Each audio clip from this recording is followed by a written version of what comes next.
13ই November Awami লীগের lockdown, সেই লকডাউনকে ঘিরে সারা দেশে নাশকতা শুরু হয়েছে। একটু আগেও যে খবর আমাদের কাছে এসেছে, রাজধানীর সূত্রপুরে মালঞ্চ বাসের দুটি বাসে কিন্তু আগুন দিয়েছে এবং ধারণা করা হচ্ছে যে আওয়ামী লীগের পিকেটাররা যে হারে নেমেছে তারাই আসলে এই কাজগুলো করছেন। এবং গত দুদিন ধরে আমরা দেখছি যে এর আগে কিন্তু রামপুরা বাড্ডা ওই এলাকায় কিন্তু আকাশ পরিবহনের একটি বাসে আগুন দেওয়া হয়েছে এবং যেটি ধারণা করছেন যে আজকে 11 তারিখ সেই সময়টাতে আওয়ামী লীগের যারা নেতাকর্মী আছে তারা এই 32 নম্বর যেটি বলা হচ্ছে আওয়ামী লীগের সূতিকাগার, সেই আওয়ামী লীগের সূতিকাগারকে কেন্দ্র করে তারা ছড়িয়ে ছিটিয়ে আছে। এবং আমরা যদি একটু পিছনে দিয়ে দেখাই, যে আমরা একটু ভিতরে যাওয়ার চেষ্টা করব, যে এখানে আসলে ধানমন্ডি 32 এবং সেই ধানমন্ডি 32-এর ধ্বংসাবশেষ। অনেকেই বলছেন যে এই যে আওয়ামী লীগের যে সূতিকাগার, সেখানেও অনেকে আসলে আশ্রয় নিতে পারেন। 13 তারিখের যে আওয়ামী লীগের লকডাউন এবং এই লকডাউনকে ঘিরে তারা কিন্তু বিভিন্ন ধরনের প্রচারণা শুরু করছে। তারা কিন্তু অনেকেই বলছেন যে আওয়ামী লীগের যারা কর্মী, এর আগে আমরা দেখেছি যে লগি বৈঠার আন্দোলন, সেই লগি বৈঠা এবং বৈঠার যে ছবি, সেই ছবিগুলো কিন্তু ফেসবুকে তারা ছড়াচ্ছেন। আওয়ামী লীগের যে বিভিন্ন গ্রুপ আছে সেই গ্রুপগুলোতে কিন্তু আওয়ামী লীগের কর্মী সমর্থকরা তারা কিন্তু মূলত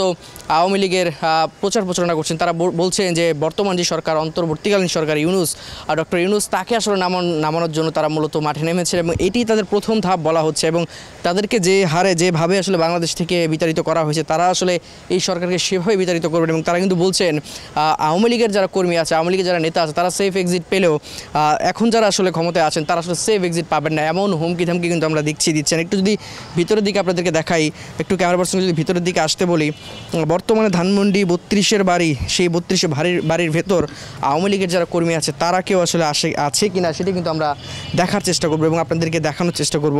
দা নিউজ লাইভে যুক্ত আছি আমি দেবরায় দীপ্ত এবং আপনারা দেখছেন যেই জায়গাটিতে আসলে আওয়ামী লীগের একসময় বলা হতো যে সূতিকাগার বা আওয়ামী লীগের একদম আবাসস্থল, যে জায়গাটি থেকে আওয়ামী লীগের যে জন্ম বা আওয়ামী লীগের যে নেতৃত্বের স্থানীয় জায়গা, সব কিন্তু এই 32 থেকে হয়েছে। আমরা দেখেছি শেখ মুজিবুর রহমান, যাকে আসলে মুক্তিযুদ্ধের একদম প্রধান নেতা বলা হয়, তিনিও কিন্তু এই জায়গাটি থেকে ভাষণ দিয়েছেন তার কর্মী সমর্থকদের উদ্দেশ্যে। এবং আমরা দেখছি এই জায়গায় কিন্তু এখন শুনশান নীরবতা। আমি একটু আগেই দেখেছেন যে এনসিপি, যেটি আসলে জুলাই আন্দোলনের পরবর্তীতে যে একটি দল, সেই দলের যারা কর্মী সমর্থক আছে তারা কিন্তু তাদের বাংলা মোটরের যে তাদের কেন্দ্রীয় কার্যালয়, সেই কেন্দ্রীয় কার্যালয় থেকে তারা কিন্তু মিছিল নিয়ে বের হয়েছে এবং তারা বলছেন আওয়ামী লীগের প্রত্যেকটি যে সদস্যরা আসলে মাঠে নামবেন তাদেরকে আসলে যান নিয়ে বাড়িতে ফেরত যেতে তারা দিবেন না। এবং এমনটি কিন্তু তারা বলছেন। একটু যদি দেখাতে বলি এই জায়গাটিতে, একটু যদি আমরা উপরের দিকে ওঠার চেষ্টা করি, যে এই জায়গাটিতে আসলে কি অবস্থা, থমথমে অবস্থা বিরাজ করছে। এবং আওয়ামী লীগের যারা কর্মী সমর্থক আছেন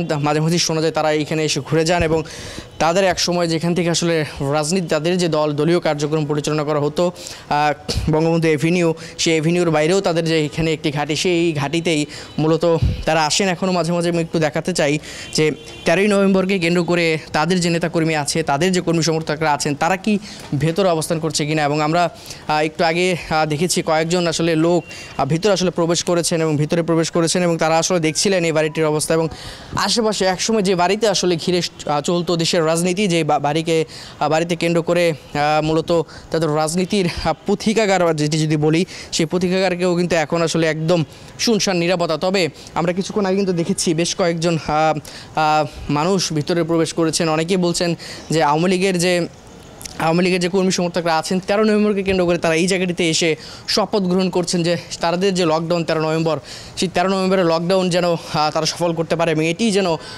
বর্তমান অন্তর্বর্তীকালীন সরকারের শেষ কফিনে পেরেক ঠোকার মতো যে অবস্থা, সেটা যেন তারা দিতে পারেন। এবং ফেসবুকে তারা কিন্তু প্রচারণা চালাচ্ছেন। তারা কিন্তু বলছেন যে লগি বৈঠার যে আন্দোলন, সেই লগি বৈঠার আন্দোলনের মাধ্যমে বিএনপি কিংবা জামাত বা অন্যান্য দলকে যেভাবে তারা আসলে প্রতিহত করেছিলেন, সেইভাবেই তারা প্রতিহত এবার করবেন। কারণ আওয়ামী লীগ দীর্ঘ 17 বছর ক্ষমতায় থাকার পর তারা যখন তাদের একটি শক্ত মজবুত একটি অবস্থান তৈরি করেছিল, সে সময় হঠাৎ করে তাদের কিন্তু দেশ থেকে বিতাড়িত করা হয়েছে এবং সেই বিতাড়িত করার পর থেকে অনেকেই ভাবছিলেন যে আওয়ামী লীগের যে এখন এত আস্ফলন, সেটি আসলে খুব দ্রুতই তারা দেখাতে পারবেন না। সর্বনিম্ন হয়তো বা 5 থেকে 10 বছর পর তারা তাদের যে রক্তচক্ষু সেটি আসলে দেখাতে পারবেন। কিন্তু 1 থেকে 1.5 বছরের মধ্যেই আওয়ামী লীগ যেভাবে আসলে ফিরে এসে হুমকি হুমকি দিচ্ছেন, তাদেরকে নিষিদ্ধ করার পরও, নিষিদ্ধ দল বা ছাত্রলীগকে নিষিদ্ধ ঘোষণা করার পরেও ছাত্রলীগের যেভাবে ঝটিকা মিছিল করছেন, অনেকেই কিন্তু সেটিতে অবাক হচ্ছেন যে এত বড় একটি দল যেভাবে হারিয়ে গিয়েছিল 5ই আগস্টের পর, সেই দলটি এত দ্রুত কী করে আবারও কামব্যাক করছে বা অনেকে এখন ভয় দেখাচ্ছে। সেই জায়গা থেকে এই দলটি কি করে কোনো বিদেশি সংস্থা বা বিদেশি শক্তির মধ্য দিয়ে কি তারা এই সাহসগুলো পাচ্ছেন। অনেকে কিন্তু বলছেন শেখ হাসিনা, যিনি আসলে 5ই আগস্টের পর চলে গেছেন, সেভ এক্সিট নিয়েছেন, সেই আওয়ামী লীগের নেত্রী, তিনি আসলে ভারতে বসে নীল নকশা আসলে করছেন এবং সেই নীল নকশার যে বাস্তবায়ন তিনি আসলে 13ই নভেম্বর যে লকডাউন, সেই লকডাউনের একটি প্রথম ধাপ বলে মনে করছেন। অনেকেই বলছেন দেশে অনেক কিছুই হবে, আবার অনেকেই বলছেন জনসাধারণ যে কিছুই হয়তো হবে না। কিন্তু তারপর একটি আতঙ্ক থেকে যায় যখন দেখা যাচ্ছে যে বিভিন্ন বাসে আগুন দিচ্ছেন সেই পিকেটাররা, এবং সেই সঙ্গে আমরা দেখেছি যে কয়েক জায়গায় পুলিশ বা আইনশৃঙ্খলা রক্ষাকারী বাহিনী তারা কিন্তু আওয়ামী লীগের যে পিকেটার বা আওয়ামী লীগের যে কর্মী সমর্থক তারা যখনই মিছিল নিয়ে বেরোচ্ছে, ঝটিকা মিছিল নিয়ে বেরোচ্ছে, 5টি বের হলে তার মধ্যে একটি হয়তো তারা প্রতিহত করতে পারছে, কিন্তু আরও 4টি সেদিন তারা প্রতিহত করতে পারছে। এবং আমরা দেখেছি গতকালকে চট্টগ্রামে কিন্তু আইনশৃঙ্খলা রক্ষাকারী বাহিনীর নাজেহাল অবস্থা আমরা দেখেছি, তারা আসলে ঝটিকা মিছিলগুলো আটকাতে গিয়ে হিমশিম খাচ্ছে এমন খবর কিন্তু আমরা দেখেছি। আমরা এখন একটু ভিতরের দিকে দেখাই, কোনো সদস্য বা আওয়ামী লীগের যারা ভক্ত বা সমর্থক তারা কি আছে কি না সেটি কিন্তু আমরা দেখাতে যাচ্ছি, কারণ আমরা একটু আগে দেখেছি। এবং আশেপাশে যখন কথা বলছিলাম তারা কিন্তু বলছেন যে মাঝে মাঝেই তারা মূলত আসেন, ঘুরে যান, এবং সেটি কিন্তু রাতের আধারে, যেহেতু আওয়ামী লীগের কর্মী সমর্থকদের এখন পেলেই অন্যান্য দলের যারা কর্মী আছে তারা কিন্তু গণপিটুনি দিচ্ছেন বা তাদের উপর হামলা করছেন, সেই জায়গা থেকে তারা রাতের আধারে আসেন এবং রাতের আধারে এসে এই জায়গাটি তারা অবস্থান করেন বা তাদের যে কষ্টের জায়গা, সেই কষ্টের জায়গাটি দেখে আবার তারা প্রতিজ্ঞাবদ্ধ হন যে তারা প্রতিহত করবেন এখন যারা অন্তর্বর্তীকালীন সরকার আছে বা অন্যান্য দলকে, যারা আসলে 5ই আগস্টের পর যাদের হামলার কারণে তারা আসলে পালিয়ে গেছেন। একটু যদি জানিয়ে রাখি পুরনো প্রেক্ষাপট, 5ই ফেব্রুয়ারিতে মূলত ধানমন্ডির যে এই 32 নম্বর, সেই 32 নম্বর কিন্তু বুলডোজার দিয়ে ভেঙে দিয়েছে। এবং অনেকেই বলেন সেই দায়টি আসলে অনেকেই দেন পিনাকি, যিনি আসলে সোশ্যাল অ্যাক্টিভিস্ট, তার ডাকেই কিন্তু মূলত এটি আসলে ভাঙা হয় এবং এটি কিন্তু অনেকে বিশ্বাস করেন এবং তিনি কিন্তু নিজেই সেটি বলেন। একটু দেখাচ্ছি আপনাদেরকে যে শেখ হাসিনার যে আতুরঘর বা আওয়ামী লীগের যে আতুরঘর, সেই আওয়ামী লীগের আতুরঘর ধ্বংসস্তূপে পরিণত হয়েছে। এবং অনেকেই বলছেন তারা এই ধ্বংসস্তূপ দেখেই তারা নিজেরা আসলে শক্তি সঞ্চয় করেন, তারা প্রতিহত করার জন্য মনোবল তৈরি করেন। এবং এটি তারা আওয়ামী লীগের যারা সমর্থক আছেন তারা কিন্তু বলেন যে এই জায়গা থেকেই তারা যে ধ্বংসস্তূপ, সেই ধ্বংসস্তূপে আবার তারা ফুল ফুটাবেন, এমনটা কিন্তু আওয়ামী লীগের কর্মী সমর্থকরা বলেন। এবং এর জন্য আমরা দেখেছি ফেসবুক গ্রুপগুলোতে, আওয়ামী লীগের যে গ্রুপগুলো আছে সেই গ্রুপগুলোতে কিন্তু তারা লগি বৈঠার ছবি দিচ্ছেন, অর্থাৎ তারা আগে যেভাবে প্রতিহত করেছেন সেই প্রতিহত করার জন্য 13ই ফেব্রুয়ারিকে কেন করে তারা লগি বৈঠা তৈরি করছেন। সেই লগি বৈঠা তৈরি করে মূলত তারা যারা আসলে তাদের বিরুদ্ধে আছেন বা বিরোধী দল আছে তাদেরকে প্রতিহত তারা করবেন। এবং এই জায়গাটিতে আসলে সাধারণ মানুষের ভয়, কেননা সাধারণ মানুষ কর্মক্ষেত্রে বেরোচ্ছেন এবং কর্মক্ষেত্রে বেরিয়ে যখনই মূলত তারা আসলে দেখছেন যে এইভাবে বাসগুলোতে আগুন দেওয়া হচ্ছে, সেই 14-15 সালের কথা ফিরে যেতে হয়। সেই সময় আসলে আওয়ামী লীগ ক্ষমতা, এবং তখন আসলে বলা হচ্ছিল বিএনপি যখন আন্দোলন করে, সেই বিএনপির আন্দোলনে মূলত আমরা দেখেছি যে আগুন দেওয়া হয়েছে বিভিন্ন বাসে, এবং সেটি কিন্তু বিএনপির বিরুদ্ধে আসলে সেই সময়ের আওয়ামী লীগ সরকার তারা কিন্তু প্রচারণা চালিয়েছিল যে এই বিএনপি নামক বিএনপি জামাত যে দল, সেই দলগুলোই মূলত আওয়ামী লীগের এই জনসাধারণ যে বাসে চলাচল করে বা পাবলিক বাসগুলোতে আগুন দেওয়া, এবং সেটি কিন্তু আবার পুনরাবৃত্তি এখন হচ্ছে। অনেকেই বলছেন রাজনীতির যে সুস্থ খেলা সেটি আসলে বাংলাদেশে এখন পর্যন্ত তারা দেখতে পাচ্ছেন, একদল যাচ্ছে এবং অন্য দল আসছে। সেই জায়গা থেকে একদল যা করে গেছেন, পরবর্তী দল ক্ষমতার লোভে সেটাই করছেন। এবং অনেকেই যাদের আসলে অনেকেই আমরা দেখছি যে ফেসবুকে অনেকে কমেন্ট করছেন, আওয়ামী লীগের প্রতি সিম্পিতি দেখাচ্ছেন, কিন্তু সেই জায়গায় অনেকেই আবার এখন বলছেন যে সেই সংস্কৃতি তারা আসলে ফেরত চান না, যে সংস্কৃতিতে আসলে মানুষ পুড়ে মরে।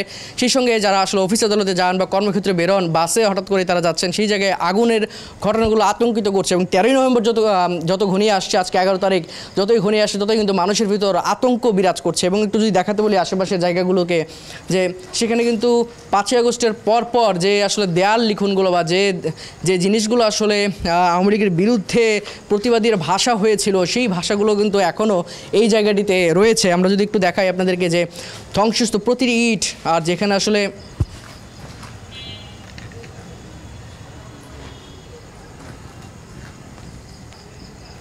একটু যদি দেখাই যে এই জায়গাটিতে আসলে যাকে আসলে বাংলাদেশের মুক্তিযুদ্ধের একদম প্রধান নেতা শেখ মুজিব বলা হয় বা বঙ্গবন্ধু নামে অনেকে বলে থাকেন, সেই বঙ্গবন্ধুকে যেইখানে আসলে গুলি করা হয়েছে সেই জায়গাটিতে আমরা এখন দেখাচ্ছি আপনাদেরকে 13ই নভেম্বরের আগে, যেই জায়গাটিতে আসলে আওয়ামী লীগ বলছে যে তাদের যে নেতা বা বাঙালির যে নেতা, সেই নেতাকে যেখানে গুলি করা হয়েছে সেই জায়গাটিতে আমরা দেখাচ্ছি। এবং যে সিঁড়ি আমরা একটু দেখাই আপনাদেরকে, সেই সিঁড়িতেই কিন্তু আসলে শেখ মুজিবুর রহমান শুয়েছিলেন, অর্থাৎ রাতের আধারে তাকে আসলে খুন করা হয়েছিল এবং তার বিরোধী যারা আছে তারা কিন্তু খুন করেছেন।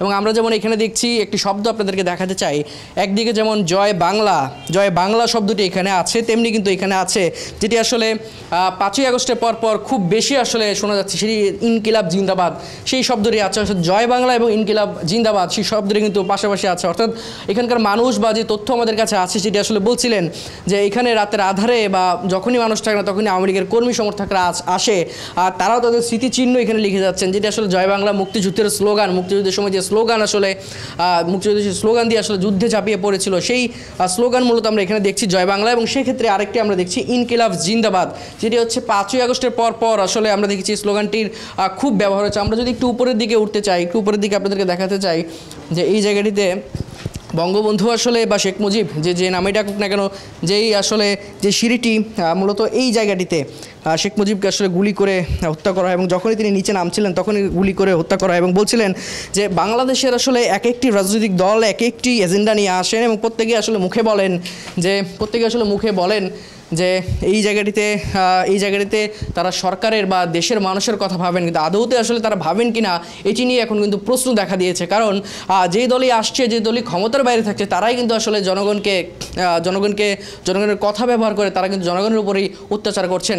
এটি আমরা যেমন দেখেছি অন্যান্য সরকারের ক্ষেত্রে। এখন যখন আওয়ামী লীগ বাইরে আছে তখন কিন্তু তারাও এই ধরনের আন্দোলনের ডাক দিয়ে পিকেটিং করছেন, এবং আজকে আমরা দেখেছি বেশ কয়েক জায়গায় আওয়ামী লীগের যারা কর্মী সমর্থক আছে তাদেরকে কিন্তু পুলিশ ধাওয়া দিয়েছে। সেই সঙ্গে আমরা দেখেছি যে আওয়ামী লীগের কর্মী সমর্থক ঝটিকা মিছিল বের করেছে, এবং যে জায়গাটি আমি দেখাচ্ছি এখন সেই জায়গায় কিন্তু আসলে স্মৃতিচিহ্ন রয়ে গেছে। অর্থাৎ 1971 সালের যে নেতা আসলে বাংলাদেশের স্বাধীনতার ডাক দিয়েছিল, যেটি আসলে পরবর্তীতে 1975 সালে যাকে আসলে হত্যা করা হয় সেই জায়গায় আসলে দাঁড়িয়েছে। এবং আমরা যে বিভিন্ন সময় দেখেছি বিভিন্ন ফেসবুক গ্রুপগুলোতে এই 32 নম্বর যখন ভাঙা হয় তখন আসলে আমরা দেখেছি এর পরবর্তীতে আওয়ামী লীগের বিভিন্ন সেক্টরের বিভিন্ন সময়ের নেতা বা বিভিন্ন যারা আওয়ামী লীগকে আসলে ভালোবাসেন তারা কিন্তু এই বাড়িতে এসে তারা শপথ গ্রহণ করে গেছেন যে কোনো মুহূর্তে তারা আসলে আওয়ামী লীগকে ফিরিয়ে আনবেন, এবং ফিরিয়ে আনার জন্য তাদের যদি জীবনও দিতে হয় সেটা কিন্তু তারা দিবেন। এবং অন্যদিকে এনসিপি, জামাত এবং বিএনপি সহ অন্যান্য দল যারা আছেন, যারা আসলে 5ই আগস্টের আন্দোলনে একত্রে ছিলেন, তারা কিন্তু আসলে বলছিলেন যে কখনোই আসলে আওয়ামী লীগকে আর ফেরত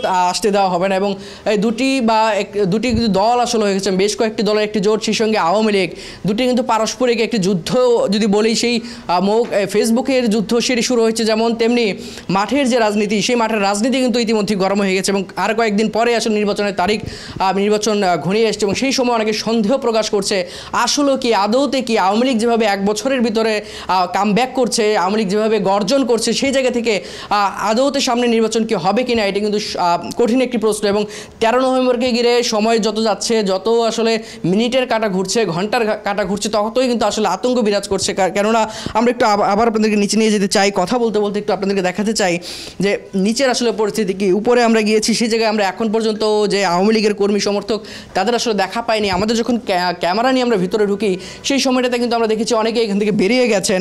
এই ক্যামেরার যখন লেন্সটি আসলে আলো জ্বলে উঠেছে তখনই কিন্তু আমরা দেখেছি যে অনেকেই কিন্তু বেরিয়ে গেছেন। এবং পুরো দেয়াল জুড়ে আমরা যদি দেখাই যে আগস্ট পরবর্তী যে দেয়াল লিখন বা যে প্রতিবাদের ভাষা, সেই প্রতিবাদের ভাষা কিন্তু আমরা এই মুহূর্তে দেখতে পাচ্ছি এই 32 নম্বরে। আমরা যদি একটু পেছনের অংশে যাই, আপনাদের একটু নিয়ে যেতে চাই পেছনের অংশে আসলে কি আছে, কেউ আছে কি না সেটি আমরা দেখানোর জন্য আপনাদেরকে এই মুহূর্তে নিয়ে যাচ্ছি। আমরা যদি একটু দেখাই যে প্রত্যেকটি জায়গায় কিন্তু দেয়াল লিখন, প্রত্যেকটি জায়গায় প্রতিবাদের ভাষা, সেই সঙ্গে আওয়ামী লীগের যে স্লোগান বা মুক্তিযুদ্ধের যে স্লোগান জয় বাংলা, সেটিও কিন্তু আমরা এই মুহূর্তে দেখতে পাচ্ছি দেয়াল জুড়ে। অর্থাৎ দুটি দল, কয়েকটি দল এবং আরেকটি দল সবাই মিলে কিন্তু এখন রাজনীতির মাঠ আসলে উত্তপ্ত। অনেকে অবাক হচ্ছেন এত বড় পতনের পর আওয়ামী লীগ এত দ্রুত আসলে কামব্যাক করছে, সেটি নিয়ে অনেকে সন্দেহ প্রকাশ করছেন। সেই জায়গা থেকে রাজনীতির মারপ্যাচে সামনের ভবিষ্যৎ কি হবে, আদৌতে বাংলাদেশে কি শান্তি ফিরবে, নাকি এইরকম একটি উৎকণ্ঠা একটি উত্তেজনা নিয়ে আসলে মানুষ ঘর থেকে বেরোবে, এটি কিন্তু বড় একটি প্রশ্ন। দর্শক, দা নিউজ লাইভে আপনাদের কিন্তু দেখাচ্ছিলাম 13 তারিখে আসার আগে ধানমন্ডি 32-এর পরিস্থিতি আসলে কি, ধানমন্ডি 32-এর চারিদিকের পরিস্থিতি আসলে কি, তারা কি আসলে এখানে আছেন, তারা কি তাদের, আমরা যেটি দেখছিলাম ফেসবুকে তারা শপথ গ্রহণ করছেন যে আওয়ামী লীগের ধানমন্ডির বাড়িটিকে ঘিরে, যেটি আসলে মুক্তিযুদ্ধের সঙ্গে অতপ্রতভাবে জড়িত, তাদের এই বাড়িটি যখন ভেঙে দেওয়া হয় তারা কিন্তু শপথ গ্রহণ করছিলেন। সেই শপথ গ্রহণ অনুযায়ী কিন্তু আমরা দেখছি যে তারা কি আসছেন কিনা। আমরা যখন শুরু করি প্রথম তখন কিন্তু আমরা বেশ কয়েকজনকে দেখেছি, তারপর যখন ক্যামেরার লেন্স লেন্স আছে, যেটি একটু আগেও বলেছি ক্যামেরার লেন্সের আলো যখন জ্বলে উঠেছে তখন কিন্তু তাদেরকে আমরা কাউকেই দেখিনি, কিন্তু ভেতরে আমরা যেমন দেখছি ইনকিলাব জিন্দাবাদ সেই সঙ্গে জয় বাংলাও দিচ্ছে, এবং এটি কিন্তু আভাস দিচ্ছে যে আওয়ামী লীগের কর্মীরা আসলে এখানে আসেন এবং তাদের যে ভাষা, তাদের যে স্লোগান, মুক্তিযুদ্ধের যে স্লোগান সেটি কিন্তু তারা লিখছেন, এবং সেই সঙ্গে আগস্ট পরবর্তী যে স্লোগান সেটিও কিন্তু আছেন। অর্থাৎ 13 নভেম্বর ঘনিয়ে আসছে, উত্তেজনা উৎকণ্ঠা সেটি বাড়ছে, এবং সবাই বলছেন যে দলই আসলে ক্ষমতায় আসুক, তারা যেন আসলে মানুষের কথা ভাবে। এই যে বাসে আগুন দেওয়া, সেই সঙ্গে পিকেটিং করা, বাস ভাঙচুর করা, সেটি যেন, সেই সংস্কৃতি যেন বাংলাদেশে পুনরাবৃত্তি না হয়, সেটি যে দলে হোক সবাই যেন জনগণের কথা ভাবে, সেটি কিন্তু সবাই আশা করছেন। দর্শক, এতক্ষণ দা নিউজ লাইভে আমি সঙ্গে ছিলাম দেবরায় দীপ্ত। আপনারা দেখছিলেন দা নিউজের ফেসবুক লাইভ। পরবর্তীতে আবারও যুক্ত হবো, সে পর্যন্ত ভালো থাকুন, সুস্থ থাকুন এবং দা নিউজের সঙ্গেই থাকুন। দেশে দেশে সবার সাথে দ্য নিউজ।